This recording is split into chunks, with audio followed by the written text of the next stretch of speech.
Dua të bëj një saktësim, në fakt po, është e vërtet që industria dhe bujqësia janë dy sektorë të cilët nuk kanë pasur, pra kanë pasur një ngadalësim në gjatë vitit të kaluar dhe konkretisht gjatë 3 mujorit 4 të vitit të kaluar, po këto nuk janë sektorët me peshën kryesore në ekonomi. Reale. Shërbimet është sektori me peshën kryesore në ekonominë reale. Sa i takon prodhimit, janë sektorë që lidhen me prodhimin e mallrave, por jo me prodhimin total të ekonomisë shqiptare. Megjithatë, sigurisht që duhet parë dhe duke analizuar dhe kjo është ajo që ne bëjmë në bazë ditore. Sa i takon industrisë, industria ka pasur një reduktim, por reduktimi ka ardhur kryesisht nga bizneset të mëdha të lidhura me industrinë nxjerrëse, që lidhen me faktorë të cilët janë jashtë kontrollit të politikës ekonomike të tonë. Nuk është korrekte që të përmend emrat e bizneseve, por nuk është as e vështirë për tu imagjinuar. Sa i takon për shembull prodhimit të energjisë elektrike, ne kemi pasur një rritje të prodhimit të energjisë elektrike që në fakt është në fokus të politikave tona dhe në fokus të programit të qeverisë shqiptare për rritjen e peshës së energjisë elektrike në industrinë totale, duke qenë se ne synojmë që të bëhemi një vend eksportues neto dhe ne synojmë edhe bazuar në të gjithë konjunkturat e viteve të fundit dhe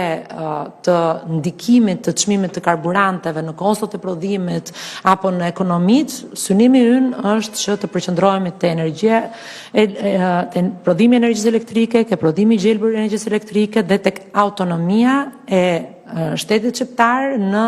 prodhimin e energjisë elektrike, me qëllim që gjithmonë e më i ulët të jetë efekti i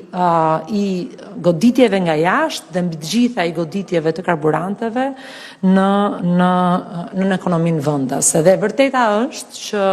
në fakt, nëse i referohemi krizës së mëparshme, Shqipëria pati një ndikim më të ulët se sa vendet e tjera të rajonit apo të botës, pikërisht për shkak të strategjisë që neve kemi për rritjen e autonomisë në prodhimin e energjisë elektrike, në rritjen e kapaciteteve në prodhimin e energjisë elektrike, me qëllim që, siç thash, të kemi një ndikim sa më të ulët. Sa i takon ushqimeve, unë e thash, ne po i monitorojmë një sport me 80 ushqime, po i monitorojmë me bazë ditore dhe e vërteta është që kanë filluar të reflektohen në disa prej produkteve të shportës çmime të rritura. Pikërisht për këtë arsye,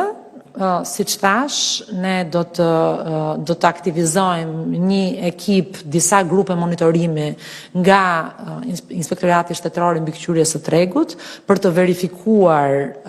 këto çmime, realitetin e këtyre çmimeve, pasi sigurisht që ne kemi përzgjedhur në bashkëpunim me Instatin këtë listë produktesh, por edhe një numër të limituar të tregtarëve.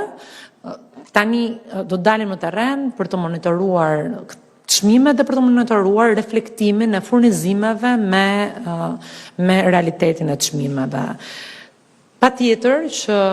nëse do të marrim vendime në të ardhmen, do të marrim vendime të cilat lidhen me shportën bazë të konsumit, në rritjen e përgjithshme të çmimeve të konsumit. Ne në vitin 2022 ngritëm një bord për ushqimet. Është e vështirë që tek ushqimet ne të bëjmë të njëjtin mekanizëm që aplikojmë te karburantet, sepse format dhe mënyrat e importit të ushqimeve janë të ndryshme. Pra nëse karburanti, të gjithë tregtarët operojnë me një çmim të bursës dhe zhdoganojnë me një çmim të bursës që ka një standard të caktuar dhe është e lehtë për ne të përcaktojmë një çmim dhe të kalkulojmë të gjitha kostot, produktet e shportës kanë një shumëllojshmëri të mënyrave të importimit apo të tregtimit. Për shembull, nëse marrim mielin mund ta importojmë me kuti 1 kilogramshme, mund ta importojmë me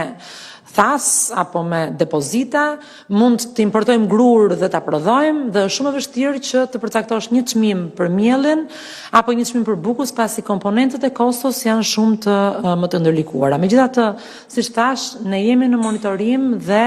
ajo që duhet të garantojmë është që të mos ketë spekulime me rritje të çmimeve, të cilat nuk reflektojnë çmimet e zhdoganimit, me rritje të çmimeve të cilat janë abuzive për shkak të pritshmërive që në të ardhmen do të rriten. Kjo është ajo që ne duhet të garantojmë dhe këtë do të bëjmë në vijim. Pastaj, siç thash, urojmë shumë që